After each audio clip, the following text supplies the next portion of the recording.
Hello everyone, I am मोहित भाटिया। और बच्चों, हम लोग ने मैग्नेटिज्म पर काफ़ी सारे कॉन्सेप्ट सीख रखे हैं ऑलरेडी। मैं एक्सपेक्ट करता हूँ हम लोग सारे पीछे के वीडियोस देख कर आए। बीच में काफ़ी डिसरप्शन हो गया था, मैंने बीच में कुछ दिन से वीडियो ठीक से नहीं डाली है। I try my level best कि हम लोग वीडियो की फ्रिक्वेंसी बढ़ा दें इन कुछ दिनों में, ताकि फटाफट सिलेबस आगे बढ़ती जाए।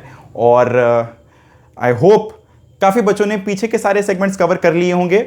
और इस वाले वीडियो से हम लोग एक नेक्स्ट सेगमेंट स्टार्ट करने जा रहे हैं मैग्नेटिज्म की, which is a very crucial, very important, called Biot Savart's law.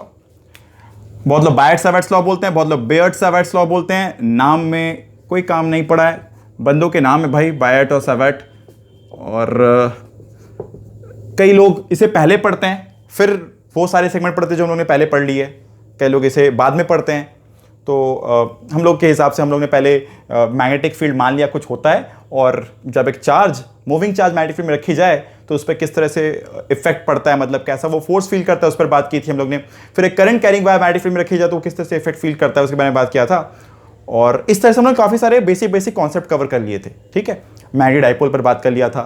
Magnetic dipole जब मैग्नेटिक फील्ड में रखी जाए तो किस तरह से उस पर इफेक्ट पड़ते हैं, उस पर बात कर लिया था, एंड सो ऑन। ठीक है, आई होप सारे वीडियोस बच्चे लोग देख कर आए पीछे के। और अब हम लोग शुरू करने जा रहे हैं बायट-सैवर्ट्स लॉ। एकदम इंडिपेंडेंट टॉपिक है, पीछे कोई खास नॉलेज ना भी हो तो भी समझ में आएगा भी। ठीक है, क्या है भाई ये कि जब कभी कोई करंट कैरिंग वायर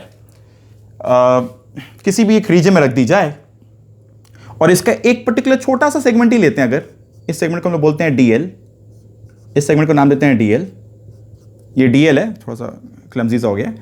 इसके वजह से कोई एक पर्टिकुलर पॉइंट जो कि यहां से कोई वेक्टर आर की दूरी पर है, इस वेक्टर आर को हम लोग इसके रेस्पेक्ट में पोजीशन वेक्टर कहेंगे। इस पर्टिकुलर पॉइंट पर इस करंट कैरिंग एलिमेंट के वजह से एक मैग्नेटिक फील्ड क्रिएट होगी। और कहा जाता है ये जो मैग्नेटिक फील्ड यहां पे क्रिएट होगी, ये कुछ बेसिक चीजों पर डिपेंड करती है। जैसे कि कितना ज्यादा करंट है, जितना ज्यादा करंट होगा यहां पर, बोल सकते हैं उतना तेज चार्ज फ्लो कर रहा होगा वहां पर। मैं इसे ना इस तरह फील करवाता हूं, या मैं इसे खुद इस तरह फील करता हूं कि भाई एग्जांपल लेते हैं, अगर हम लोग हिंदी बोल सकते हैं तो हम लोग हिंदी समझ सकते हैं। काफी वेग सा है समझना। अगर हम लोग इंग्लिश बोल सकते हैं तो हम लोग शायद इंग्लिश समझ भी सकते हैं। ठीक है, अब हो सकता है कभी कभार ये बात सही ना जाए, बट एक रफ एस्टिमेशन या एक रफ थॉट की तरह लेते हैं इसे, कि अगर एक मूविंग चार्ज मैग्नेटिक फील्ड को फील कर सकता है तो वो moving charge magnetic field create भी कर सकता है, यस और नो। ठीक है, एक मूविंग चार्ज अगर मैग्नेटिक फील्ड एक्सपीरियंस कर सकता है तो मूविंग चार्ज मैग्नेटिक फील्ड को क्रिएट भी कर सकता है। कहीं ना कहीं उसी लॉजिक पर बेस करके हम लोग सोच सकते हैं कि जब कभी current carrying wire magnetic field feel कर सकता है तो current carrying wire magnetic field बना भी सकता है। अब कुछ बच्चों के दिमाग में चल रहा होगा कि सर आप शुरू क्यों कर रहे हैं करंट कैरिंग वायर से, क्यों ना आप शुरू करें एक चार्ज से, है ना, बिकॉज कलेक्शन ऑफ चार्ज से एक वायर बनता है। हम उस पर बात कर सकते हैं, बट क्या बोलते हैं ना, एक ज्यादा नेम्ड या ज्यादा रिनाउंड बायट-सैवर्ट्स लॉ है। इसके बाद हम उल्टा बाद में चले जाएंगे कि जब एक मूविंग चार्ज हो कहीं पर तो वो किस तरह का मैग्नेटिक फील्ड क्रिएट करता है। मैं एक बार बता देता हूं, जिन बच्चों के दिमाग में ये चल रहा है, मैं यहां से स्टार्ट क्यों नहीं किया मैं बता देता हूं एक बार के लिए। फिर भी जैसे ये चार्ज, अगर एक सिंगल चार्ज ली जाए और कोई पर्टिकुलर पॉइंट पी पर हम लोग बात करते हैं कि मैग्नेटिक फील्ड कैसा क्रिएट हो रहा है, समझना। तो जब ये चार्ज आगे बढ़ रहा होगा, जैसे ये आगे बढ़ता जाएगा, इसकी दूरी बदलेगी तो इसका इफेक्ट यहां बदलता जाएगा कहीं ना कहीं। इसीलिए हम लोग करंट कैरिंग वायर से स्टार्ट करें, ना कि इसके वजह से, बिकॉज इसके वजह से जो मैग्नेटिक फील्ड यहां बनेगा वो वेरिएबल होगा। ठीक है, अभी हम लोग बहुत ज्यादा इंटरेस्टेड है यूनिफॉर्म मैग्नेटिक फील्ड क्रिएट करने में, या फिर यूनिफॉर्म तो नहीं पर स्टेडी मैग्नेटिक फील्ड क्रिएट करने में। स्टेडी मतलब किसी भी पॉइंट पर जो भी मैग्नेटिक फील्ड बन रहा है लगातार वही मैग्नेटिक फील्ड बनता रहे, समय बीतते जाए पर मैग्नेटिक फील्ड जो वहां बना है वही बना हुआ रहे, है ना। मतलब इधर की मैग्नेटिक फील्ड अलग हो, इधर की अलग हो, इधर की अलग हो, पर वहां पर जो भी हो वो समय के साथ ना बदले।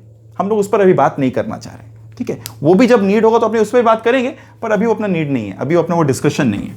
ठीक है बच्चों, तो अपने इसी पर आगे फ्रेम करते हैं कि जब कोई करंट कैरिंग वायर दी जाए और इसके एक छोटे से एलिमेंट पर बात कर रहे हैं, इसके वजह से हम मैग्नेटिक फील्ड क्या बनेगा, इट विल डिपेंड ऑन कितना तगड़ा करंट फ्लो कर रहा है, नंबर 1। नंबर 2, ये जो जितने फील्ड होते हैं ना, जो भी फील्ड होते हैं, जैसे gravitational field, magnetic field, electric field, ये सारे जनरली डिस्टेंस पर इनवर्सली स्क्वायर टाइम्स डिपेंड करते हैं। मतलब ये जो आर है, ये आर पर इनवर्स स्क्वायर टाइम डिपेंड करेगा। जितनी दूरी बढ़ेगी उतना मैग्नेटिक फील्ड का स्ट्रेंथ जो वहां पहुंचता होगा वो कमता जाएगा। ठीक, नंबर 3,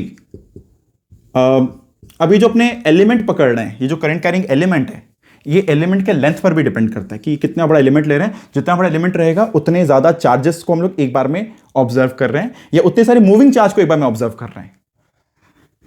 तो ये सारी बातों के साथ साथ नंबर 4, जिसे वापस एक्सपेरिमेंटल बेस पे समझा गया कि अगर ये एक एलिमेंट है और ये एंगल है थीटा, तो ये डिपेंड करता है इसके साइन थीटा पर। ये पूरा मतलब एक्सपेरिमेंटल है, मतलब ऐसा कोई खास लॉजिक नहीं है, एक्सपेरिमेंटल है पूरा, ठीक है। और इन सबको क्लब करने पर, क्यूमुलेट करने पर, मतलब अगर जब देखते हैं कि जब हो सकता है कभी करंट बदले, दूरी बदले, तो सारे फैक्टर्स अगर एक संग रखते हैं तो हम लोग बोलते हैं डिपेंड करता है किस पर, आई पर, डीएल पर, साइन थीटा पर और आर स्क्वायर पर, है ना, इनवर्सली ऑन आर स्क्वायर। और जब यहां पे हम लोग इक्वल्स टू लगाते हैं तो हम लोग एक कांस्टेंट बैठाते हैं। इस कांस्टेंट के बारे में थोड़ा बात कर लें, इसे हम लोग के लिखते हैं फिलहाल के लिए अभी, है ना। हम लोग जो बच्चे लोग ना थोड़ा सा याद रखने में उनको दिक्कत हो, मैं उनके लिए थोड़ा बता रहा हूं पहले, फिर मैं रिलेशन बता ही दूंगा अल्टीमेटली। हम लोग 1/4πε0 क्या देखे थे, कब देखे थे इलेक्ट्रोस्टैटिक्स में? मैं बोलता हूं इस चैप्टर में एप्सिलॉन को अधिकतर जगह 1/μ0 से रिप्लेस कर देना। और हम लोग जानते हैं इसे हम लोग कहते हैं परमिटिविटी, है ना, हम इसे कहते हैं क्या, परमिटिविटी कहते हैं। तो इसे क्या कहते हैं हम लोग, परमिएबिलिटी। अब जैसे ये टर्म समझाता है कि इलेक्ट्रिक फील्ड कितना इजीली एक चार्ज की वजह से एक चार्ज पर इफेक्ट पहुंचेगा नहीं पहुंचेगा, अगर उसको ये मेजर करता है। तो परमिएबिलिटी मैग्नेटिक फील्ड के लिए ये बात करता है। जैसे ये कांस्टेंट यहां पर है इलेक्ट्रिक फील्ड में, ये कांस्टेंट अपने मैग्नेटिज्म में।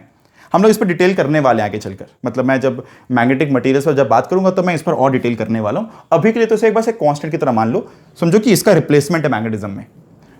तो हम लोग क्या करेंगे यहां पर, इसका एनालॉगस क्या लिखेंगे, μ0/4π, ठीक है।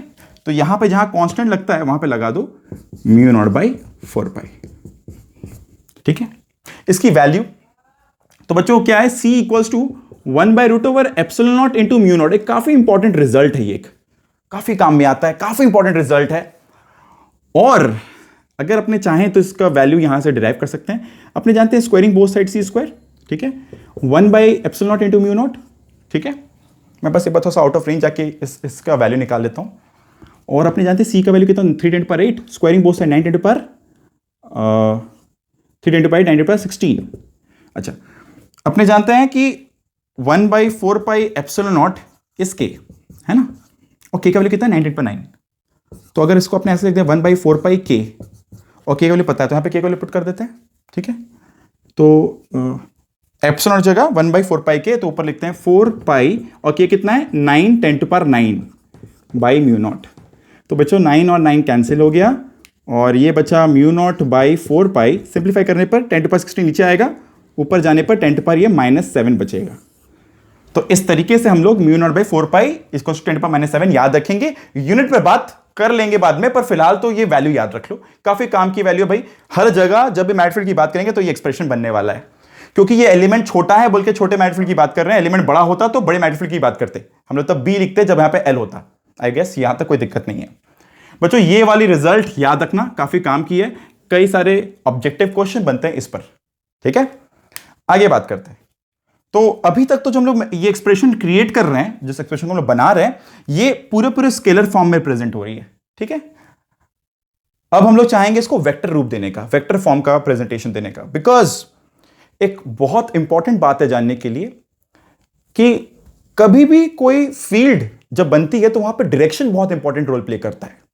एग्जांपल लेते हैं, अगर इसी रीजन में एक करंट कैरिंग वायर ना हो के 2-4 करंट कैरिंग वायर रखे जाएं, और एक पर्टिकुलर पॉइंट पर नेट मैग्नेटिक फील्ड बताना, जैसे हम लोग नेट इलेक्ट्रिक फील्ड पे बात करते थे पहले, तब हम लोग को इस वाले वायर के, उस वाले वायर के, उस वाले वायर के, सबके वजह से जो यहां पे मैग्नेटिक फील्ड बन रहा है उसका डायरेक्शन भी इंपॉर्टेंट रहेगा हम लोग के लिए, है ना। तो क्या करना है, पर अपने को अब इसको वेक्टर फॉर्म देना है। अब वापस वेक्टर फॉर्म जो अपने यहां पे प्रेजेंट करेंगे इसको, ये वापस एक्सपेरिमेंटल है कहीं ना कहीं, और कहीं ना कहीं इसकी थोड़ी बहुत नींव बचपन में डाल दी गई है, मतलब 9-10 में कहीं ना कहीं डाल दी गई है हम लोग के ऊपर। तो मैं अगर इस पर थोड़ी सी बात करूं और,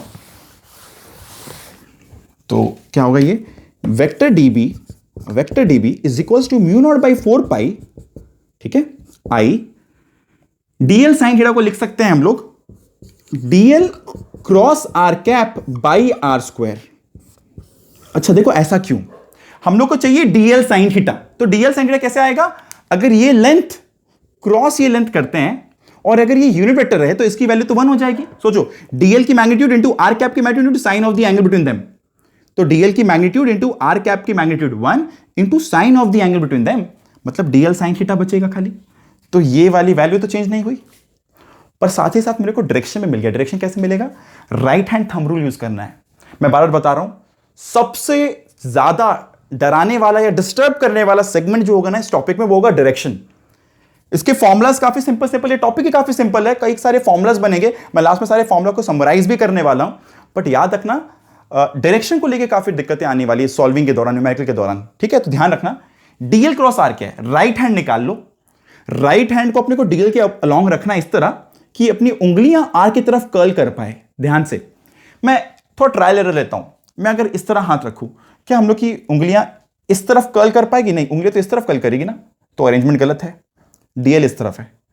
अब अगर हम लोग हाथ इस तरफ रख दे तो डीएल, अब आर इस तरफ कर्ल करना, उंगली इस तरफ कर्ल करना, क्या उंगली इस तरफ कर्ल हो रहा है, तो गलत हो रहा है। अब अरेंज किए वापस, डीएल इधर और उंगली इस तरफ कर्ल हो रही है, तो थंब जहां पॉइंट कर रहा है वही मेरे डीबी का डायरेक्शन होगा, मतलब यहां पर इस एलिमेंट की वजह से dB is pointing inward, dB is pointing inward इस पर्टिकुलर केस में। अगर मैं बात करूं इधर में कोई पॉइंट जैसे पी प्राइम, ठीक है, तो अब अपने डीएल पर हाथ रखेंगे इस तरह ताकि उंगली इस तरफ कर्ल करे, बिकॉज अब पोजीशन वेक्टर यहां से इस तरफ है, ठीक है ना, तो डीएल क्रॉस आर, तो अब ये क्या है, आउटवर्ड है, ठीक है। अगर अपने यहां पर बात करते हैं लेट्स से, तो अब वापस, ठीक है, मैं वापस बात करता हूं, तो डीएल क्रॉस आर है ना, ये वेक्टर आर है, ये डीएल क्रॉस आर, तो वापस आउटवर्ड। मैं अगर यहां कहीं बात करूं let's say P triple prime, ठीक है, तो वापस डीएल क्रॉस आर, तो दिख रहा है इस प्लेन के परपेंडिकुलर में ही आ रहा है जनरली, तो ये बात ध्यान रखने वाली है।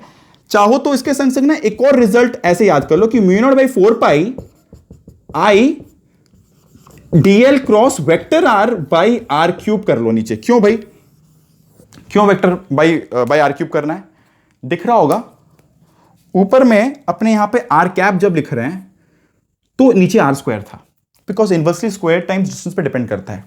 अगर ऊपर वेक्टर आर लिख देंगे तो नीचे आर क्यूब कर दो ताकि सिंप्लीफाई होते वक्त ये वापस नीचे आर स्क्वायर रह जाए। मेरी बात समझ में आ रही है, आर कैप क्या होता है, vector R by mod of it, समझ आ रहा है।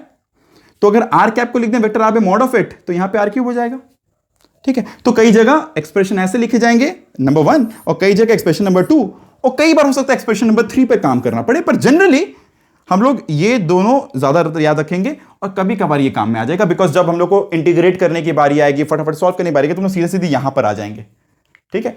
तो बच्चों ये जो है, ये जो पूरा चीज मैंने बताया इसी को बायट-सैवर्ट्स लॉ कहते हैं। तो बायट-सैवर्ट्स लॉ से हम लोग को किसी भी करंट कैरिंग एलिमेंट की वजह से किसी भी पर्टिकुलर पॉइंट पर मैग्नेटिक फील्ड निकालने का एक्सप्रेशन मिलता है, ठीक है। और इस एक्सप्रेशन को लेकर ही हम लोग आगे चलकर अलग अलग करंट कैरिंग अरेंजमेंट के लिए मैग्नेटिक फील्ड डिराइव कर सकते हैं। जैसे कि मैं बात करूं थोड़ी सी और आगे, यहां तक किसी को दिक्कत नहीं। ये कांस्टेंट की वैल्यू कितनी है भाई, इस कांस्टेंट की वैल्यू कितनी है, 10⁻⁻⁷। अगर किसी को डायमेंशन पर काम करने का मन करे या फिर इसकी यूनिट निकालने की मन करे, मैंने ऑलरेडी बता के रखा है कि भाई मैग्नेटिक फील्ड की यूनिट क्या होती है, भाई बी की यूनिट क्या होती है, टेस्ला, है ना, मैंने बात करके रखी है, कैपिटल टी से डिनोट करते हैं। जब कभी कोई भी यूनिट किसी साइंटिस्ट के नाम पर हो तो उसे हम लोग कैपिटल लेटर से डिनोट करते हैं, हम लोग जानते हैं ये सारी बातें, है ना। तो अब अगर बात करें आगे, अगर हम लोग आगे अब बात करें तो ये सारे एक्सप्रेशन समझने के बाद म्यू पर हम लोग डायमेंशन का काम कर लेते हैं। अब तो देखो यहां पर टेस्ला है, मेरे को टेस्ला का भी डायमेंशन नहीं पता है, ठीक है, हम लोग बात करते हैं। आई एल थीटा कोई डायमेंशन नहीं, आर स्क्वायर, तो ठीक है, ये कांस्टेंट है। तो म्यू नॉट के अगर डायमेंशन की बात की जाए, यूनिट की बात कर लेते हैं पहले, तो इजी होगा, tesla into metre square by ampere into metre, हाँ है ना। आई नीचे गया, डीएल नीचे गया, तो ampere into metre, R square ऊपर metre square, sine theta dimension less होता है तो metre cancel. Tesla into metre by ampere is the unit for mu naught, और mu naught by 4 pi, because 4 pi तो dimension less होता है। अब बारी आती है इसकी डायमेंशन की, तो जब डायमेंशन में बात करना है, सबको पता है ना 4 पाई साइन थीटा कांस्टेंट है, जब बात करना है डायमेंशन पर तो पहले तो टेस्ला का डायमेंशन निकालते हैं। तो जिन बच्चों को टेस्ला के डायमेंशन को लेकर दिक्कत है उनके लिए बच्चों हम लोग ने एक ऑलरेडी एक्सप्रेशन बना के रखा है। क्या बना के रखा है, क्या बना के रखा है, F is equals to QVB, है ना। तो B क्या हो गया, F बाई QV, हाँ, F क्या हो गया, newton per coulomb into metre per second. ठीक है, अब न्यूटन की डायमेंशन मेरे को पता है, एम ए मतलब MLT माइनस 2, ये क्या है भाई, सेकेंड, सेकेंड मतलब टी, तो इंटू टी भाई, मैं थोड़ा सा सुंदर नहीं बना रहा हूं, मैं थर्ड ब्रैकेट नहीं दे रहा हूं, मुझे सॉल्व करना है फटाफट। ठीक है, तो टाइम बचा रहे। चार्ज, चार्ज क्या होता है, करंट टाइम, तो ए इंटू टी। मीटर क्या हुआ, एल, तो एल एल कैंसिल, एक टी टी कैंसिल, ये क्या बचा, m(a⁻⁻1 t⁻²। अपने यहां पुट कर देंगे फटाफट, सॉल्व कर लें फिर। m(a⁻1 t⁻², मीटर मतलब एल बाई एम्पियर, एम्पियर मतलब वापस एम्पियर, तो ये जो भी होगा इसे अब सॉल्व कर लेंगे। तो शायद ये दिख रहा है सबको, m(a⁻2 l t⁻², ये अपना आ गया डायमेंशन। ठीक है, इस तरीके से अपने डायमेंशन पर काम कर सकते हैं, म्यू नॉट के डायमेंशन अगर निकालने कोई बोले तो। ठीक है, तो कभी कभार ऑब्जेक्टिव एग्जाम्स, ऑब्जेक्टिव जब क्वेश्चंस आते हैं तो लोग पूछ लेते हैं, इसलिए मैंने इस पर बात कर लिया। आई होप किसी को कोई दिक्कत ना हो इस पर। अब मैं थोड़ी सी बात करता हूं इसकी एप्लीकेशंस की। तो भाई ये चैप्टर जो भी है magnetic field due to current, ये दो सेगमेंट से बना है, दो बड़े सेगमेंट से बना है। एक तो बायट-सावर्ट्स लॉ और उसके एप्लीकेशंस, और दूसरा है एम्पियर-सर्किटल लॉ और उसके एप्लीकेशंस। ठीक है, हम लोग की डिस्कशन अभी चल रही है बायट-सावर्ट्स लॉ और उसके एप्लीकेशंस पर। ठीक है, तो आई गेस जिसकी भाई जिस बच्चों की भी डाउट थी कि भाई बायट-सावर्ट्स लॉ क्या होती है, तो वो शायद क्लियर हो गई होगी। डायरेक्शन की बात भी हम लोग ने कर ली और बेसिक एक्सप्रेशन भी रेडी कर लिया। ठीक से बोर्ड साफ नहीं हुआ है, मैं इसे नेक्स्ट वीडियो में और क्लियरली बताऊंगा, बट अभी स्टार्ट करते हैं पहले एप्लीकेशन से। तो पहली एप्लीकेशन है स्ट्रेट करंट कैरिंग वायर। ठीक है, वायर कोई भी शेप की हो सकती थी, एक कॉइल हो सकता है सर्कुलर, एक आर्क हो सकता है, लॉन्ग हो सकता है, कुछ भी तरह का शेप हो सकता है, सोलेनॉइड हो सकता है, टोरॉइड हो सकता है ना, सब पर बात करने वाले हैं। अभी शुरू करें सबसे पहले एप्लीकेशन से, एक स्ट्रेट करंट कैरिंग वायर की वजह से। लेट्स से इतना ही लंबा स्ट्रेट करंट कैरिंग वायर है और यहां पर ये दो पॉइंट हैं। ये एक पॉइंट है जहां पे मैग्नेटिक फील्ड निकालना है अपने को। ठीक है, यहां पे मैग्नेटिक फील्ड निकालना है अपने को, और लेट्स से इस पॉइंट के रेस्पेक्ट में ये ऊपर वाला एंगल सबटेंड कर रहा है एंगल θ1, और नीचे वाला ये जो पॉइंट है ना, ये एंगल सबटेंड कर रहा है θ2। अपने को इस पॉइंट के लिए मैग्नेटिक फील्ड डिराइव करना है इस करंट कैरिंग वायर की वजह से। गिवन ये वाली जो दूरी है, ये है कोई d। ठीक है, ये कोई d दे दी गई है, यहां करंट I है, θ1 θ2 और I और μ0/4 पर यूज कर सकते हैं, उनके टर्म में हम लोग को यहां पे b बताना है। ठीक है, अच्छा, साथ ही साथ डायरेक्शन वाली बात भी क्लियर कर लेते हैं। डायरेक्शन निकालने के दो तरीके हैं। नंबर 1, हम लोग dl cross r cap use करेंगे, या dl क्रॉस वेक्टर r, और दूसरी है राइट हैंड थंब रूल। अब बच्चे अगर रियलाइज नहीं कर पा रहे मैं क्या बोल रहा हूं, मैं बता देता हूं। मैं पहले dl क्रॉस r बताता हूं। ठीक है, अगर अपने को यहां मैग्नेटिक फील्ड निकालना है तो राइट हैंड निकालो। ठीक है, इसके अलोंग राइट हैंड को अपने को रखना है इस तरह कि उंगलियां इस तरफ कर्ल कर पाए। राइट हैंड इसके अलोंग में इस तरह रखना है कि उंगलियां इस तरफ कर्ल कर पाए, और देखो थंब कहां पॉइंट कर रहा है, thumb is pointing inward, thumb is pointing inward, right. अगर अपने को यहां कहीं निकालना है मैग्नेटिक फील्ड, तो dl इसके अलावा में रखेंगे, और देखो मेरी उंगलियां इस तरफ कर्ल कर रही है, मतलब दोनों काम अगर सही रहा तो थंब मेरे को सही डायरेक्शन देगा, थंब पॉइंट कर आउटवर्ड, तो that's the direction of magnetic field. ठीक है, इसके अलावा और क्या, इसके अलावा एक सेकंड मेथड है right hand thumb rule. Right hand thumb rule क्या है बच्चों, अपने को थंब इस करंट कैरिंग वायर के अलोंग में रखना है, बचपन से शायद पढ़ते भी आ रहे हो, और मेरी जो ये कर्ल है ना, ये कर्ल उंगलियां जो घूम रही हैं, ऐसी मैग्नेटिक फील्ड लाइन बनने वाली है। मैं अगर बताऊं अगर इधर में अलग से, तो इस तरह के शेप की मैग्नेटिक फील्ड लाइन बनने वाली है यहां पर। ठीक है, इस तरह से घूमने वाली फील्ड लाइन, अगर ये करंट कैरिंग वायर है तो फील्ड लाइन इस तरह घूमने वाली है। राइट हैंड थंब रूल, मेरी जैसे उंगली घूम रही है ना, फील्ड इस तरह घूम रहा है। Generally magnetic field lines closed ही होती है। ठीक है, ऐसा नहीं है कि जैसे प्लस चार्ज से निकल के माइनस चार्ज पे टर्मिनेट होती है, यहाँ पे वैसा नहीं होता है, यहाँ पे क्लोज फील्ड लाइंस होती हैं। ठीक है ना, हम लोग बात भी करते हैं कि मैग्नेटिक मोनोपोल एग्जिस्ट नहीं करता, मैग्नेटिक हमेशा डाइपोल एग्जिस्ट करता है ना, फील्ड क्लोज होती है। तो अगर यहाँ पे इमेजिन करो, अगर इस तरह की फील्ड है, इमेजिन करो एक बार, इमेजिन करो फील्ड अगर इस तरह की है, तो किसी भी पॉइंट पे अगर मैग्नेटिक फील्ड बताना है तो क्या करना होगा, उस पर्टिकुलर पॉइंट पर जाओ, वहां पे टैंजेंट ड्रॉप कर दो। इस पॉइंट पर यहाँ पे टैंजेंट ड्रॉप कर दो, इस पॉइंट पे यहाँ पे टैंजेंट ड्रॉप कर दो, इधर टैंजेंट ड्रॉप कर दो, टैंजेंट उस लाइन के ऊपर जब टेंजेंट ड्रॉप करोगे ना, वो उस पॉइंट पर मैग्नेटिक फील्ड का डायरेक्शन बता देगा। ठीक है, जैसे यहां पर अगर ये लाइन है, टेंजेंट ड्रॉप करोगे तो बाहर की तरफ आएगा। फील करो ये लाइन है क्लोज, इस तरह का इमेजिन करो, एक सर्कल है, इमेजिन करो एक सर्कल है, एक सर्कल है। यहां पर फील्ड अंदर की तरफ बाहर आए, यहां पर बाहर की तरफ, यहां पर इस तरफ, यहां पे इस तरफ, यहां पे इस तरफ, समझा ना? टेंजेंट, हर पॉइंट पर टेंजेंट ड्रॉप करना होता है। तो यहां पे मेरा टेंजेंट, बिकॉज फील्ड लाइन इस तरह घूम रहा है, तो जिस तरफ जा रहे हो उस तरफ की टेंजेंट की एरो होनी चाहिए। तो यहां पे अंदर की तरफ, यहां पे बाहर की तरफ। या तो right hand thumb rule use करो कि अपने थंब को करंट के अलॉन्ग में पुट कर दो, देखो फील्ड किस तरफ कर्ल कर रही है, उधर में जिस पॉइंट पे निकालना उसमें टेंजेंट ड्रॉप कर दो, उस पॉइंट की मैग्नेटिक फील्ड की डायरेक्शन मिल जाएगी। या फिर DL cross R cap use करो। मैं आगे के लिए भी बता देता हूं, कई बार ऐसे होंगे कि करंट कैरिंग वायर कर्ल्ड होंगे, ऐसे कॉइल। तो जब कॉइल होंगे तब थंब होगा मैग्नेटिक फील्ड, और जब थंब होगा करंट तब कर्ल होगा मेरा मैग्नेटिक फील्ड। याद रख लो, if thumb is current curl is magnetic field, if curl is current thumb is magnetic field. मैं इस बात को वेरीफाई करता रहूंगा समय समय पे, फिर से बोलता हूं एक बार, if thumb is current curl is magnetic field, if thumb is current curl is magnetic field. समझ आ रहा है? And if curl is current thumb is magnetic field. अगर कर्ल करंट है तो थंब मैग्नेटिक फील्ड है। इन्हीं बातों पर हम लोग डिस्कशन कंटिन्यू करने वाले हैं। आप लोग का काम क्या है भाई, सुन लो। इस करंट कैरिंग वायर की वजह से इस पर्टिकुलर पॉइंट पर मैग्नेटिक फील्ड निकालना है, given this angle is theta 1, given this angle is theta 2, और डिराइव करो आराम से एक्सप्रेशन। फिर हम लोग इसके स्पेशल केस पे बात करने वाले नेक्स्ट वीडियो पर। ठीक है, हम लोग यहीं से नेक्स्ट वीडियो कंटिन्यू करेंगे। आई होप सारी बातें क्लियर हुई होंगी। कुछ भी फिर भी कंफ्यूजन रहे तो जरूर बताना, मैं उसे अगले वाले वीडियो में जल्दी से एक्सप्लेन कर दूंगा। दिस मच, मैं नेक्स्ट वीडियो को बहुत जल्दी लाता हूं। ठीक है, thank you, keep learning, feel के साथ, मजे के साथ पढ़ो। काफी फॉर्मुला बेस्ड चैप्टर है, काफी सिंपल है, कई तरह के न्यूमेरिकल्स बनने वाले पर मजे के संग सबको पढ़ते जाएंगे, और कुछ कुछ रिलेशंस याद भी रखेंगे, फॉर्मुलाज याद भी रखना है इस चैप्टर में। ठीक है, थैंक यू।